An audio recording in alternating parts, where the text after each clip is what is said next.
Hello everyone, James Barnett here, creator and producer. First up, a huge thank you to everyone who listened to the reimagined Season 1 episodes. The relaunch has been really successful, and that's entirely because of you. I want to give a special shout out to some new patrons who've come on board. Dave Baxter, John Cairns, Bridgett Bauer, Carolyn O'Brien, Josh Gilbert, B. Redfield, and Najee P. Thank you from the bottom of my heart. Your support genuinely keeps my shows alive. Right now, I'm deep in editing for Night's End Season 4 and After the Gloaming Season 2. Most of the stories I edited, it's just the recording of the meta story that needs to happen. That final stretch is always the trickiest. And it's funded entirely by me and a small group of generous patrons. So, if you enjoy the stories and you're in a position to help, you can either make a one-off donation via Ko-fi, or you can join the Patreon for exclusive episodes and ad-free versions of the show. Either one of those would help immensely. And if you're not in a position to help, that's okay. The seasons will still be released. They'll just be a little delayed. You'll find all the links in the episode description. Any support you can give helps me get these new seasons into your ears much sooner. Alright, awkward money bit over. I've got a bonus episode for you today. A story written by me, titled The Burning Tree. I really hope you enjoy it. And as always, stay horrific, everyone.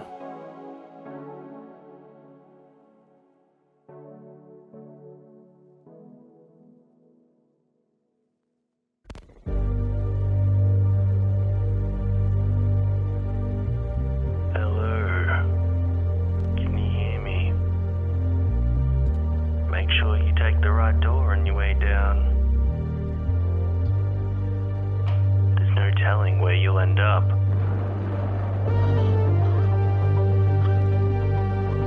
Can you make it through? To the Night's End. I'll see you soon.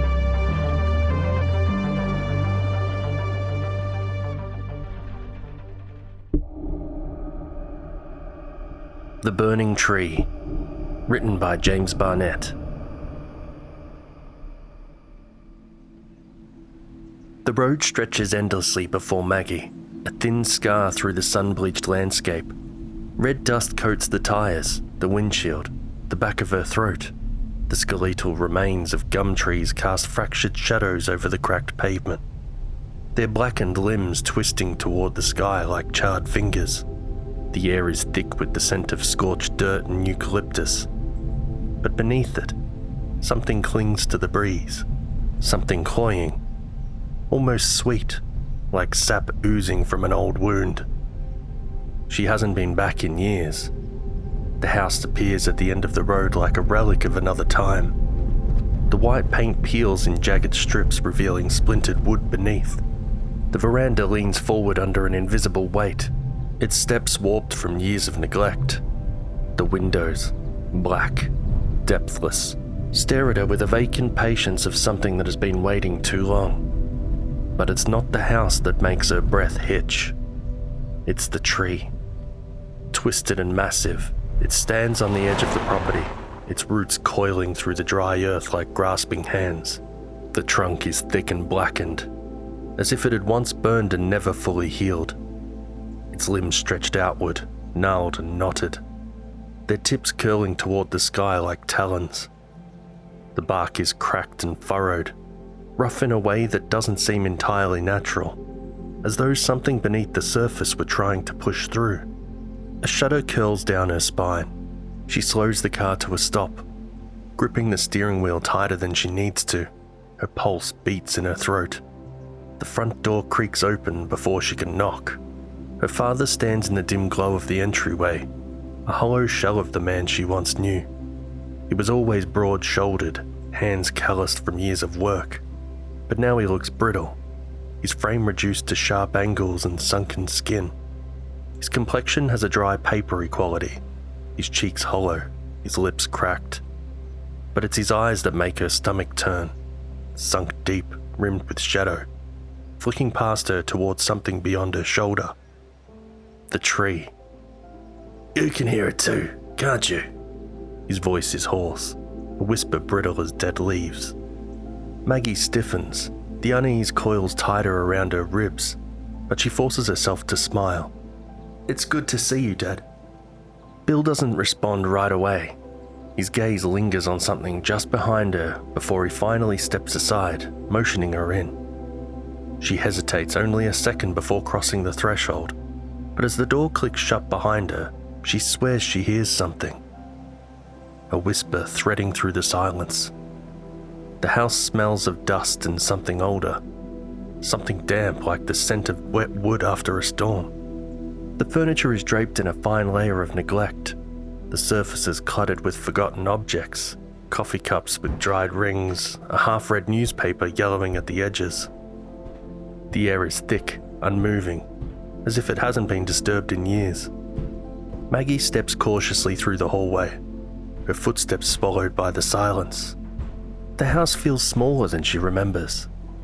The walls pressing closer, the shadows stretching longer. She stops at her old bedroom door, hesitating before pushing it open. Everything is as she left it. The floral bed sheets remain neatly tucked, faded now with age. The bookshelf still holds the same cracked spined novels, their pages yellowed, their covers curled at the edges. On the dresser, a collection of trinkets, a porcelain doll with a missing eye, a tarnished locket, a cheap plastic watch, sit exactly as she left them. Her stomach twists. Then, she sees the sketchbook. It's buried beneath a stack of faded papers, the pages curling at the edges. She lifts it carefully, fingers trembling as she flips through the worn pages. Crude drawings stare back at her. Twisted, gnarled roots, hollowed out knots in the bark shaped like faces. Familiar faces. A child's shaky handwriting scrolls between the illustrations over and over again. Mum. A chill crawls along the back of her neck. She shuts the sketchbook with a sharp breath, forcing herself to turn away. The hallway outside seems longer than before, the shadows deeper stretching outward. The walls lean inward as she moves, pressing close, breathing with her. She shakes it off. Just fatigue. Just the house settling. And yet, the whispering follows her to bed. The night is too still. Maggie lies in bed staring at the ceiling, listening to the silence press against the walls. No wind, no cicadas. Just an emptiness so deep it hums against her skin. Sleep, when it finally comes, is thin and restless. She wakes with a start. The room is dark, but something is wrong. The air feels thicker, heavier, pressing against her chest. She sits up slowly, listening. Then she hears it. A voice. Soft. Faint. Maggie. Her breath catches in her throat. She grips the sheets, her pulse hammering against her ribs. It's distant, almost lost within the walls, but unmistakable. Her mother's voice. She throws back the covers and stands, heart pounding as she moves to the window.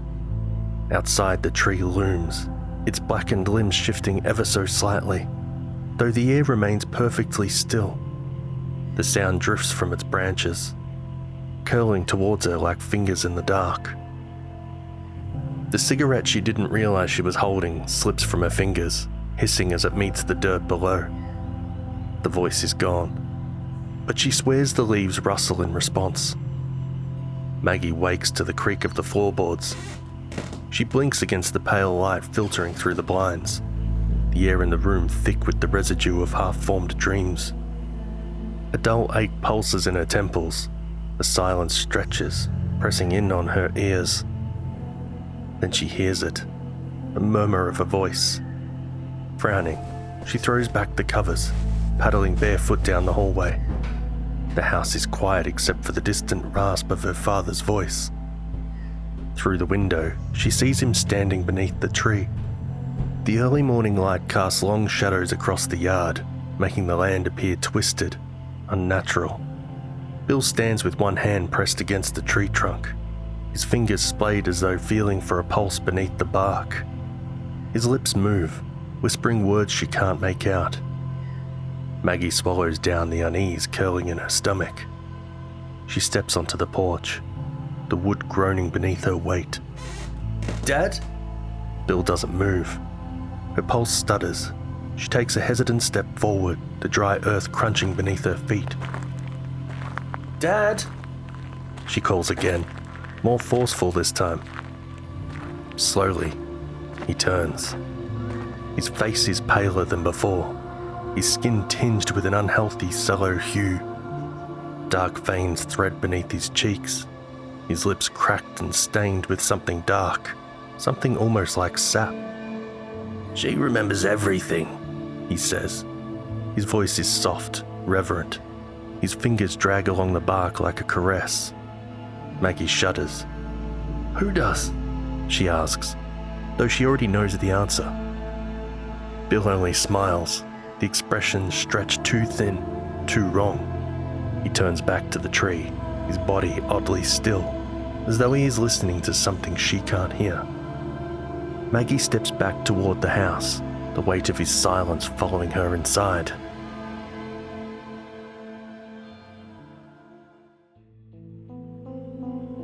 That night, Maggie dreams of roots. They wind beneath her skin, curling around her ribs, sliding down her arms.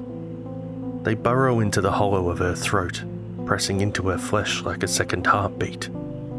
She struggles, gasping, but the more she fights, the deeper they go, tightening, holding. She wakes with a strangled gasp. Her body is slick with sweat, her fingers aching. The room is dark, the air stagnant. And then she realizes she isn't in bed. She's outside. The cold bites at her skin, her bare feet sinking into the dirt. The wind is still, the land unmoving. She looks down, her breath stuttering. Her fingertips rest against the rough bark of the tree. She yanks her hand away as if burned, stumbling backward. The whispering is louder now, threading through the silence, curling through the air like smoke. It fills her ears, her chest, wrapping around her bones. She turns and runs back inside. She doesn't sleep again that night. Maggie busies herself the next day, pushing down the unease that lingers in the pit of her stomach. The house needs cleaning. That's all she needs to focus on. She starts in the loft, dragging boxes into the weak light that filters through the dust-choked windows. Most are filled with old clothes, stacks of forgotten papers, photographs curling at the edges. She isn't sure what she's looking for until she finds it. A small wooden box, its lid warped with age. Inside, she finds a collection of letters. The paper is brittle, stained with time. The ink faded but still legible. She skims over the words, her breath slowing. "We mustn't speak of it again. It's part of the land now." Maggie frowns, flipping through the stack. The letters all carry the same ominous tone, hinting at something left unsaid, something buried beneath the layers of silence. At the bottom of the box, she finds a photograph. Her mother stands beneath the tree, one hand resting against the bark. Maggie's stomach twists. The bark isn't just beneath her mother's fingers. It's wrapped around them. The texture is unnatural, creeping up her skin, merging. She drops the photograph, her pulse thudding in her ears. Something is terribly wrong. Bill stops eating. Maggie watches as he picks at his food. His movements slow, lethargic. His veins have darkened further, branching beneath the skin like cracks in dried earth. His breath is different too. It rustles, a sound not unlike wind through leaves. "Dad," she says hesitantly, "you're not well." Bill doesn't answer. He lifts his hand, studying his fingers. A small smile pulls at his lips. "I can feel her now." he murmurs. More every day. Maggie's chest tightens. She looks down at her own hands. Her fingers ache.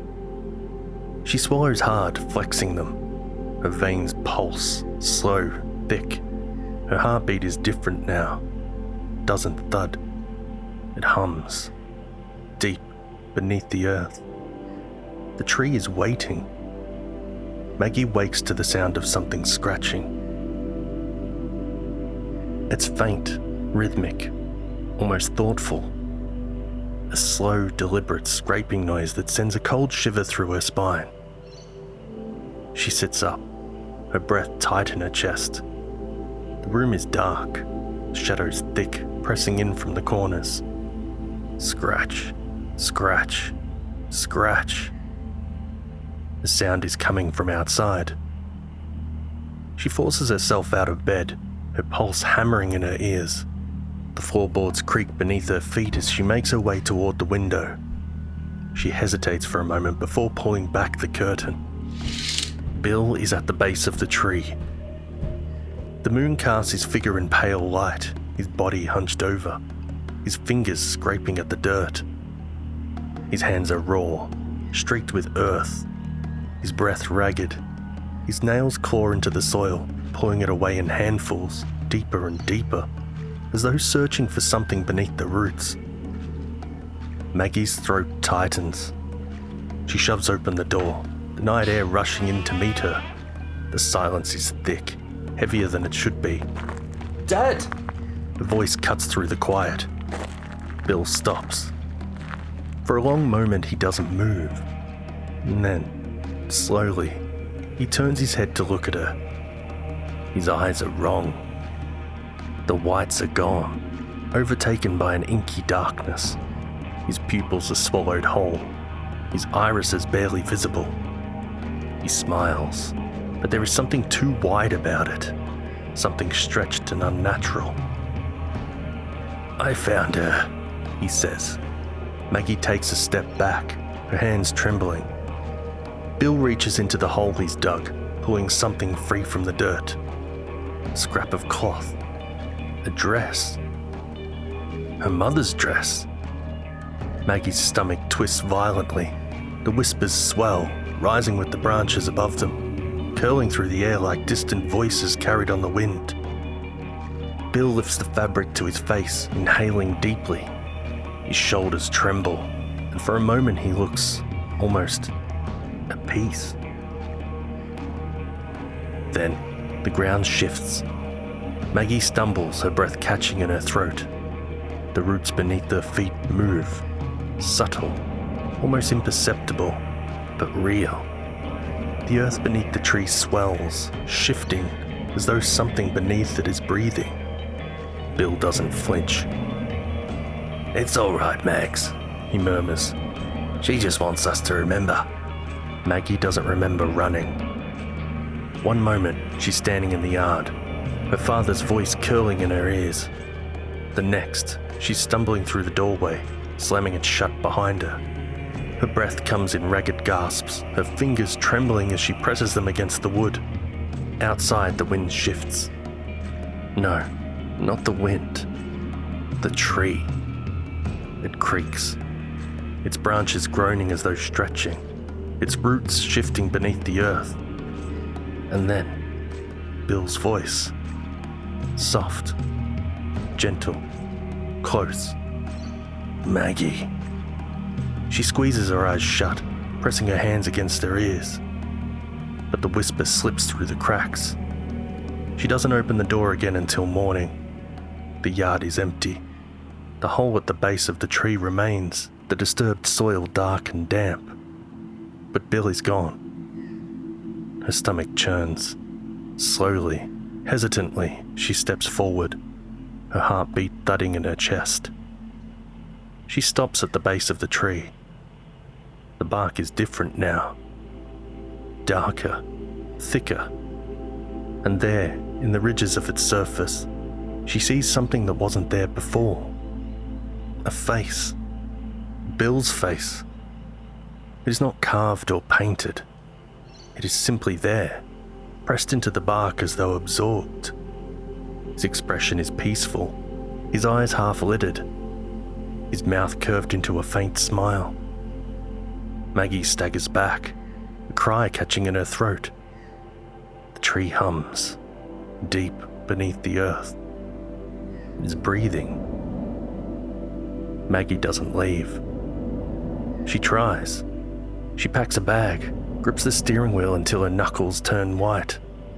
But the moment she reaches the road, something shifts in her. A pressure. A weight. She can't lift her foot to press the accelerator. Her hands won't stop shaking. Her breath slows. The land is keeping her here. She staggers back toward the house, her body heavy, her pulse sluggish. The whispers curl around her, pressing against her skin, threading through her veins like roots burrowing into soil. She barely makes it to the porch before she collapses. The last thing she sees is the tree.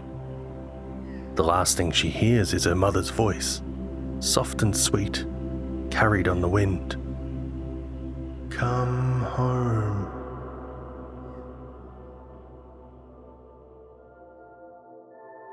Maggie doesn't know how many days pass.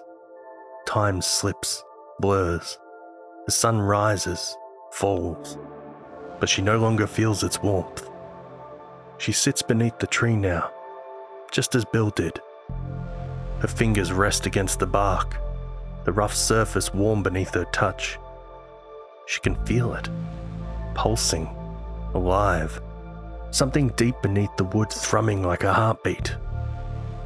Her skin is different now, rougher, warmer. Her breath is softer, slower. The whispers no longer frighten her. They are familiar, comforting. They are inside her now. She places her hand against the tree and listens. The wind carries her mother's voice, and now she understands the words. The tree stands unchanged, massive, waiting. A woman's voice, Maggie's voice, whispers through the wind. And in the bark, two faint impressions of faces. Bill and Maggie watch silently. The land never forgets, and neither will they.